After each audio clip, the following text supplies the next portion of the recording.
Welcome to this 365 Freedom Strategy session. Today we're breaking down skill foundations and why your business doesn't need more information.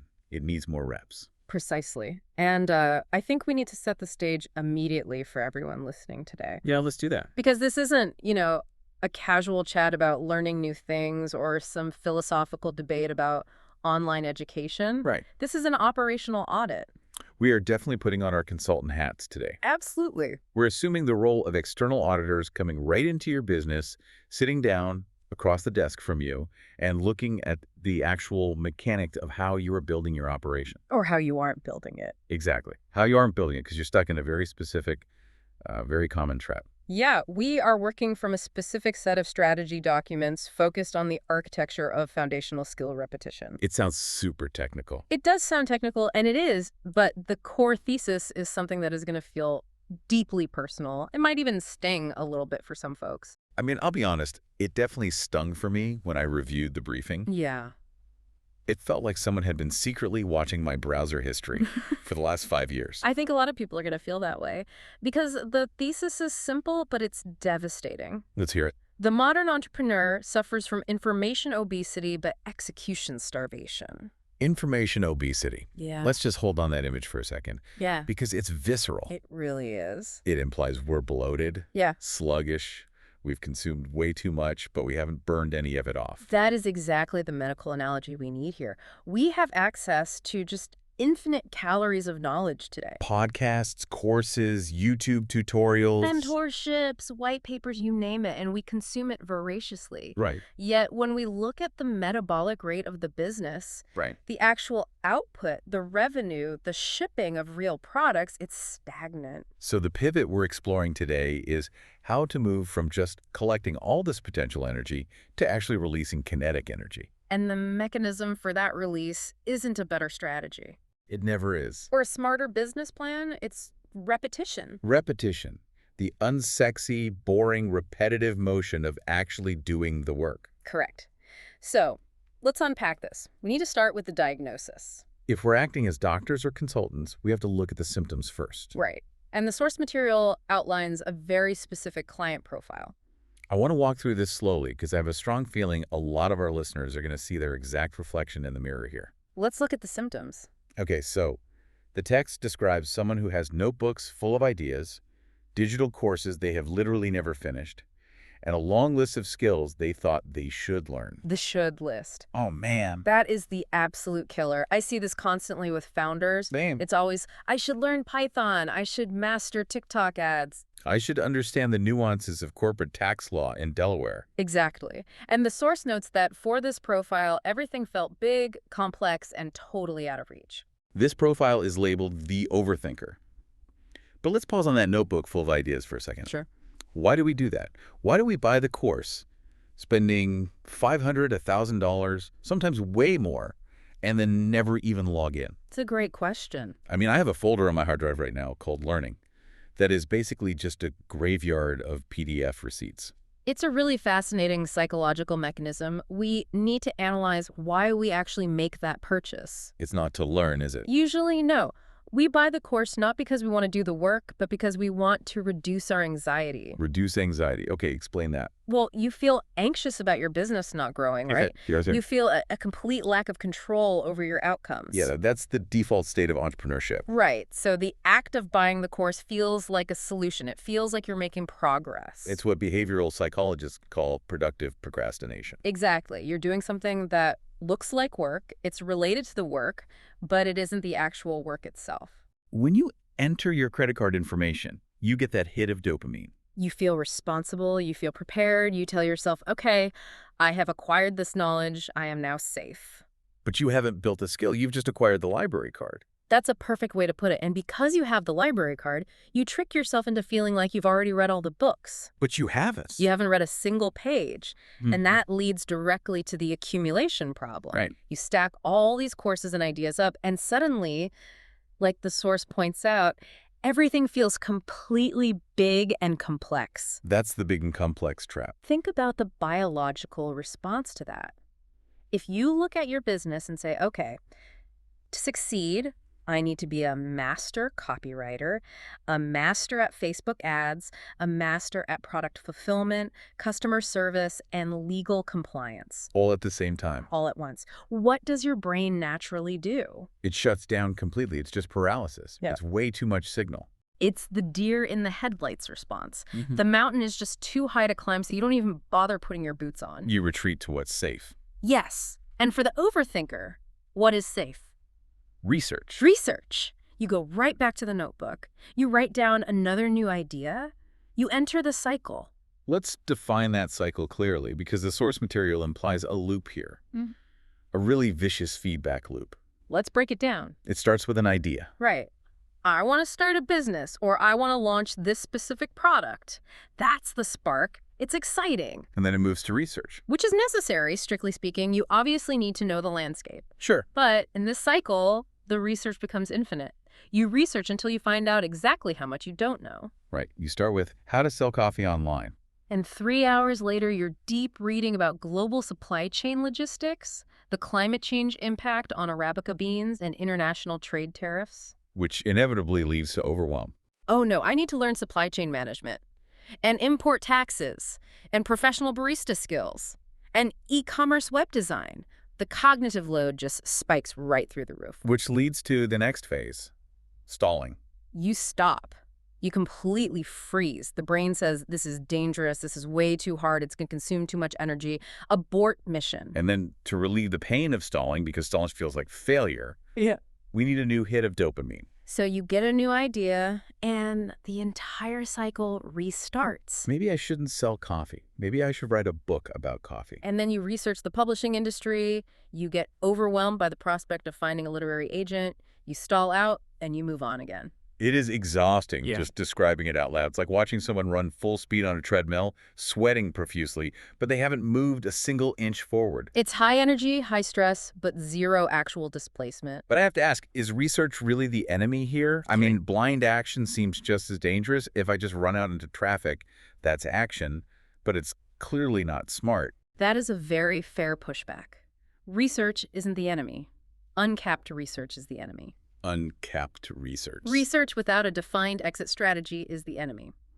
The source material we're looking at today identifies the missing link in this whole cycle. The way to break the loop. Right. The way to break the loop isn't better research. It isn't finding a better idea. It is action. But a very specific kind of action. Specifically, a very narrow type of action called repetition. So let's look at the solution the text provides for this. It calls for a radical simplification.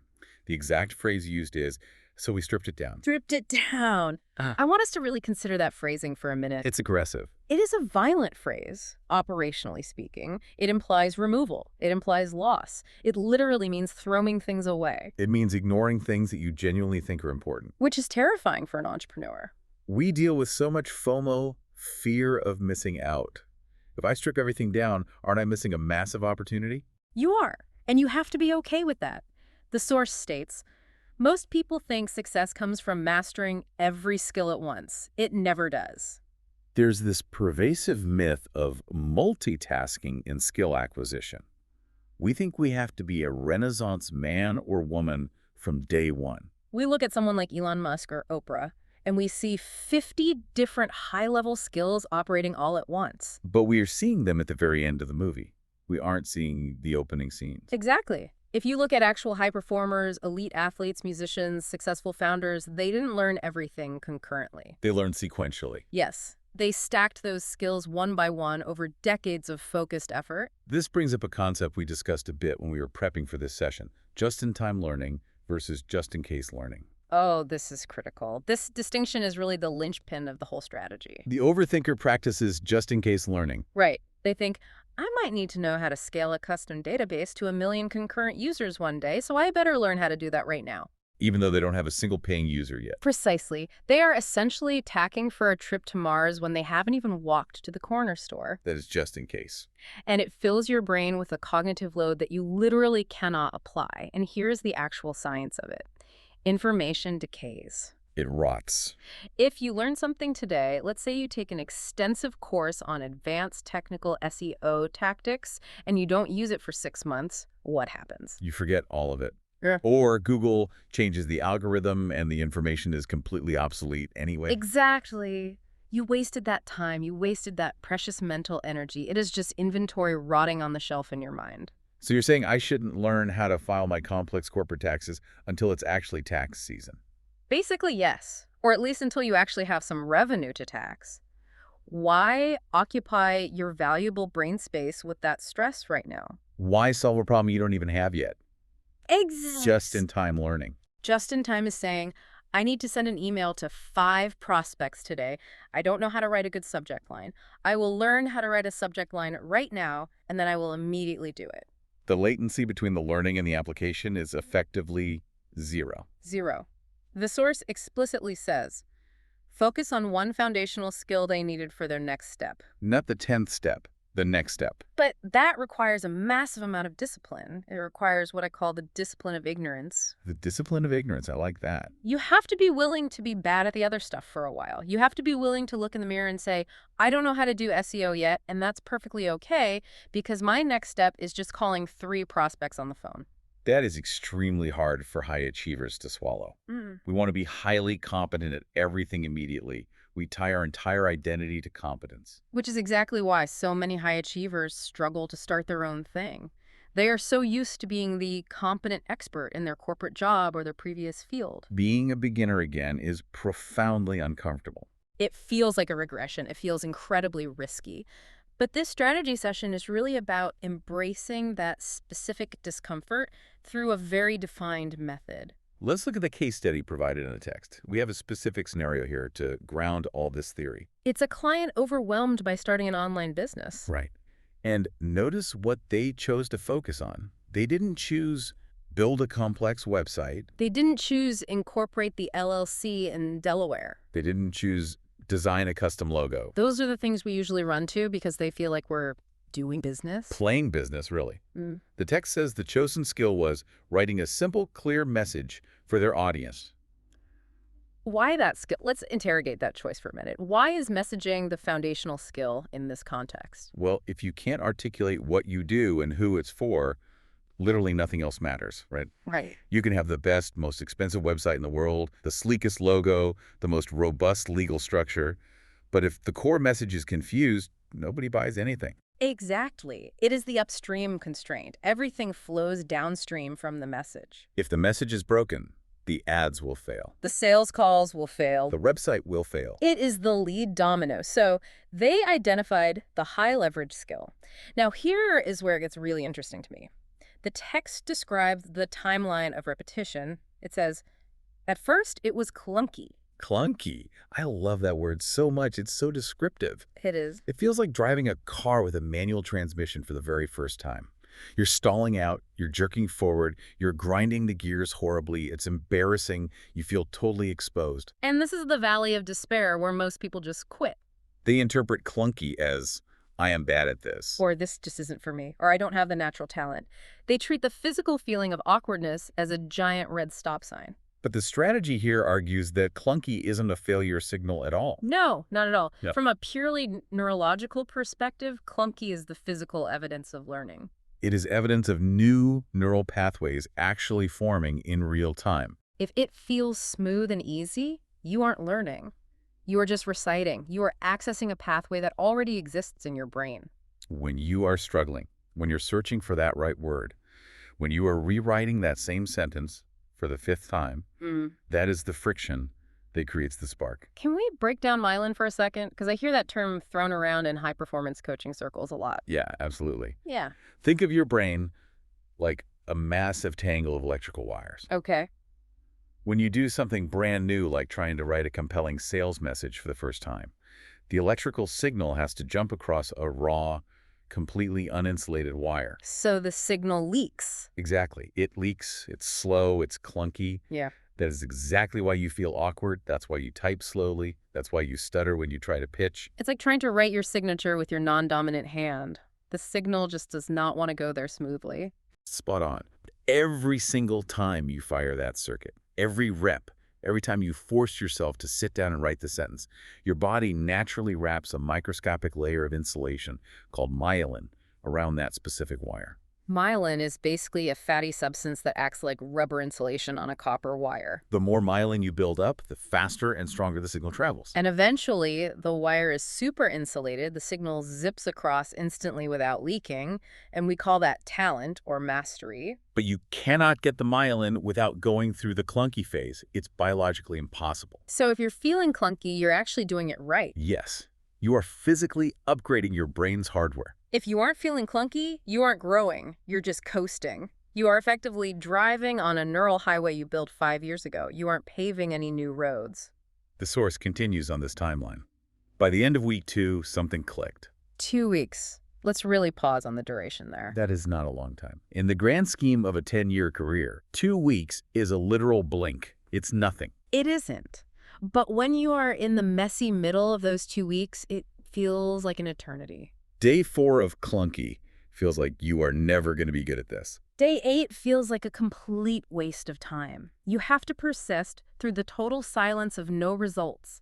You have to have blind faith in the biology of your own brain. It says the message felt smoother, stronger.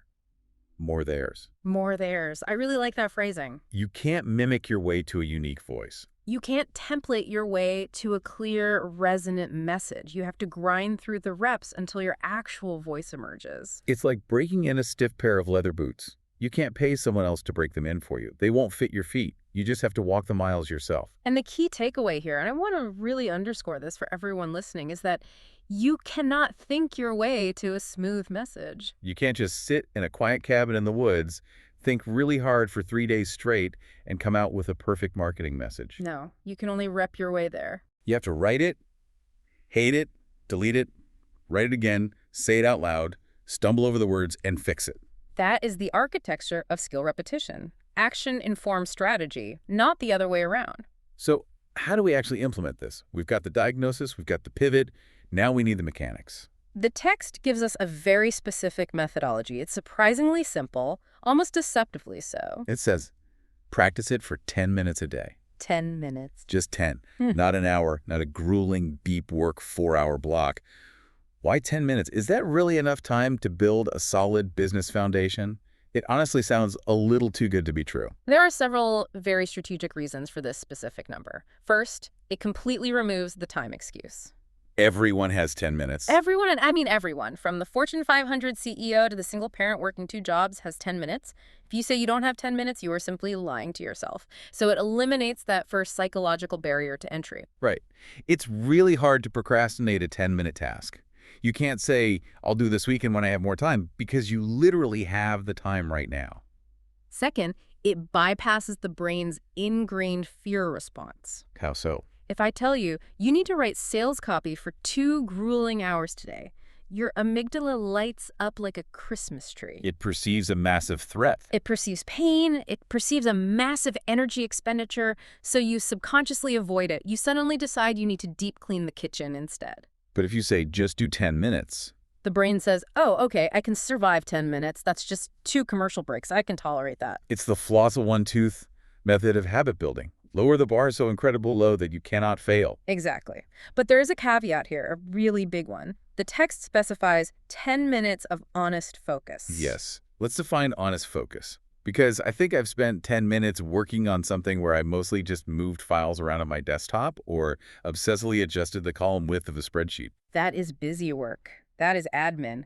Tweaking the hex code color on your logo for 10 minutes is not honest focus. Googling how to write a marketing message is not honest focus. Reading a best-selling book about writing is not honest focus. So what actually is it?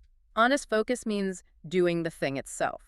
If the skill is writing, honest focus is physically typing new sentences. If the skill is sales, honest focus is speaking to a human being.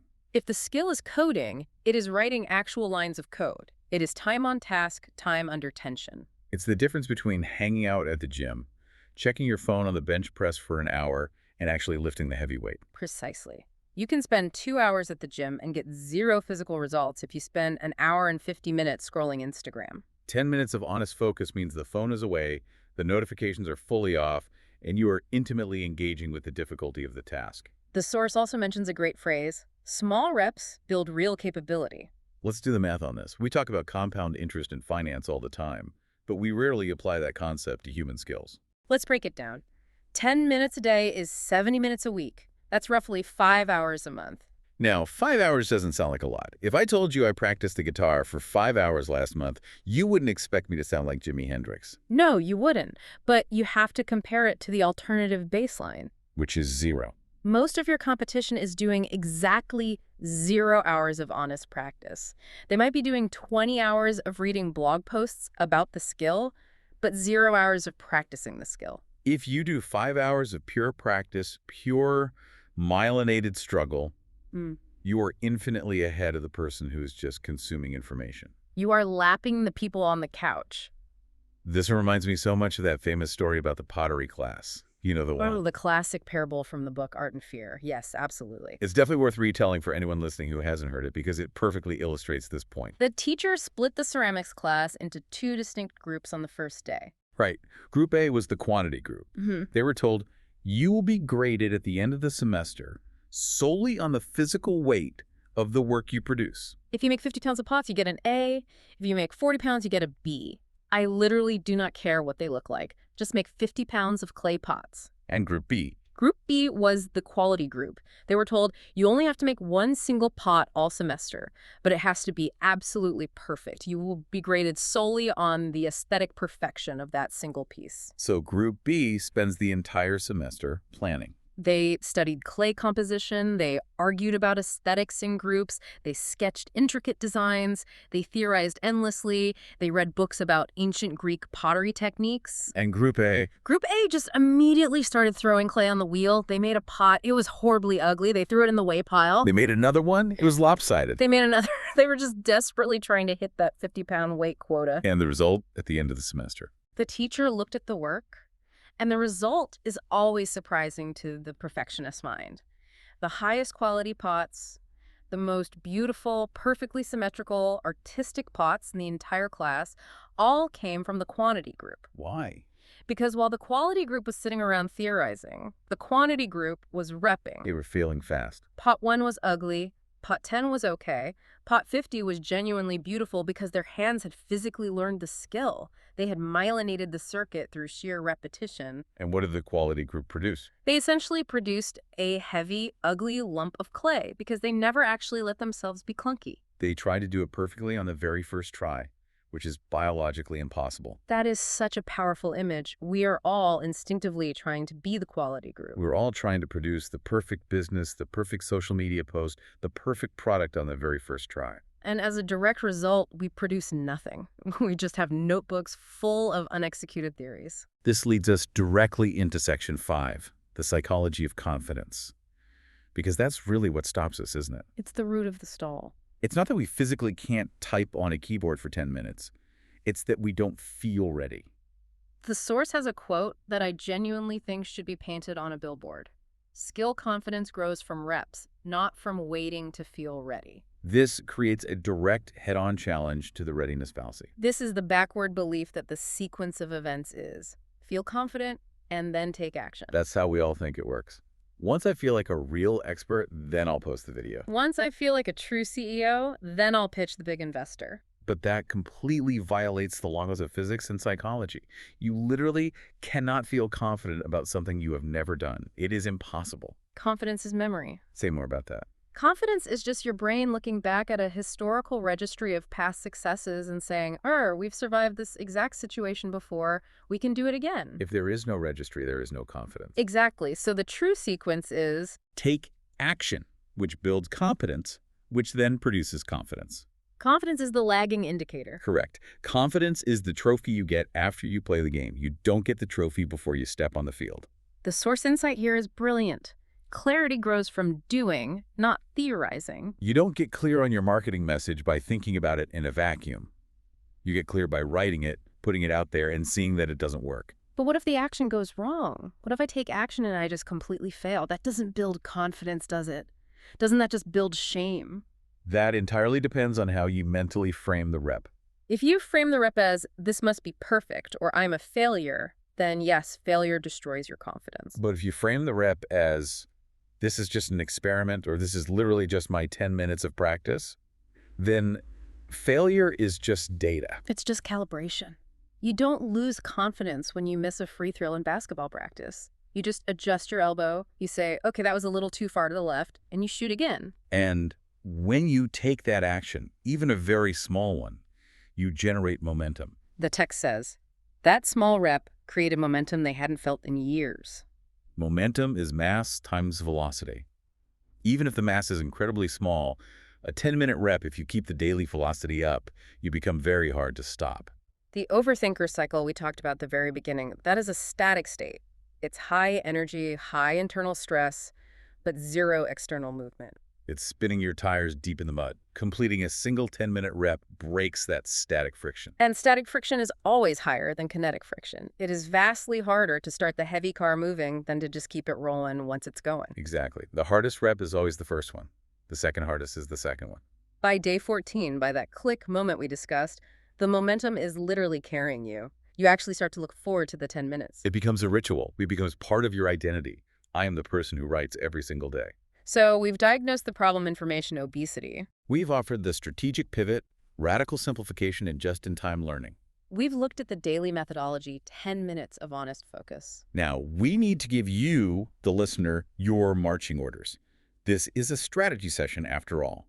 We cannot just leave you with abstract theory. We need to assign the one skill challenge. Based on the source material, we are challenging you to identify your one foundational skill. But you can't just pick randomly. You can't just pick underwater basket weaving. We have strict criteria. We do. We need to be surgical about this selection. First criterion, does it support your immediate direction? Not your grand 5-year plan. Your next immediate step. Give me a concrete example. If I want to start a freelance graphic design business, what is the immediate skill? It probably isn't mastering advanced Photoshop rendering filters. You almost certainly know enough basic design to start right now. The immediate constraint is getting a paying client. So the foundational skill is outreach. It is sending cold messages. It is networking. It is writing proposals. But I want to design. I don't want to sell. Then you have a very nice hobby, not a business. If the business needs clients to survive, the foundational skill right now is acquiring clients. You have to eat your vegetables. Okay. Tough love, but fair. Second criterion, can you practice it in exactly 10 minutes? If the skill requires a massive 2-hour setup, like I need to rent a soundproof studio and set up a 3-point lighting rig just to practice video, it is the wrong skill for this phase. The friction is way too high. You will inevitably quit. It needs to be something you can open your laptop and do right now, wherever you are. Writing, coding, sketching, calling. Low friction to start, high intensity in execution. And the third criterion, is it a doing skill? This is the ultimate trap for the overthinker. If the skill you pick is strategizing or planning or mind mapping, that is a trap. That is just overthinking in a clever disguise. It must be an output-based skill. You must physically produce something that did not exist 10 minutes ago. A paragraph, a compiled line of code, a wireframe sketch, a voice recording. If you can't point to it when the timer goes off and say, I made that, you didn't do the rep. Now, we have to issue a serious warning before we wrap, a disclaimer. The source explicitly warns us. Skill foundations are rarely exciting, but they're always powerful. This is crucial to internalize. If you are looking for pure entertainment, go watch Netflix. If you're looking for a quick dopamine rush, go play a video game. Building a business foundation is boring. Daily repetition is incredibly monotonous. Writing the exact same style of outreach email 20 times in a row isn't exactly a thrill ride. No, it's tedious. But that boredom is the gatekeeper. The reason the top 1% are the top 1% is not because they are inherently smarter or have vastly better ideas. It is because they are willing to tolerate the daily boredom of repetition that the other 99% quit on. Boredom tolerance. Exactly. Can you do the boring thing over and over and over again until it becomes beautiful? That is the ultimate test. The promise here is clear. Real progress comes from choosing one foundational skill and practicing it steadily. So let's summarize the framework before we close out this session. We've covered a massive amount of ground today, but the steps are distinct. Step 1. Strip it down. Ignore the noise. Close the 50 open browser tabs. Put the idea notebooks away in a drawer. Unsubscribe from the daily newsletters that are just distracting you. Step 2. Pick one single skill relevant to your immediate next step, not step 10, step 1. Step 3. Commit to 10 minutes a day of honest focus. No distractions, no phone, no busy work. Step 4. Push through the clunky phase. Embrace the physical awkwardness of it. Frame the struggle as active myelination in your brain. Step 5. Wait for the click. It will come usually around the 2-week mark if you are truly consistent every day. That is the roadmap. It is remarkably simple, but it's not easy. Simple is rarely easy, but it is effective. Complexity is always the enemy of execution. Simplicity is the ally of mastery. So here's the final thought I want to leave you with. We started this session by saying your business doesn't need more information, and I really hope by now you fundamentally believe that. Information just stacks up like old newspapers in a dusty garage. It takes up mental space, it creates massive anxiety, but it doesn't actually do anything. It is just a fire hazard waiting to happen. Confidence, on the other hand, doesn't stack up. It builds up. It builds a muscle. Stop collecting. Start repping. That is the only real way out of the overthinker's cycle. The market doesn't pay you a dime for what you simply know. It only pays you for what you can reliably do. And you can only reliably do what you have actually repped. If you're ready to build your skill base with confidence instead of confusion, visit 365 Freedom online. This has been a 365 Freedom strategy session.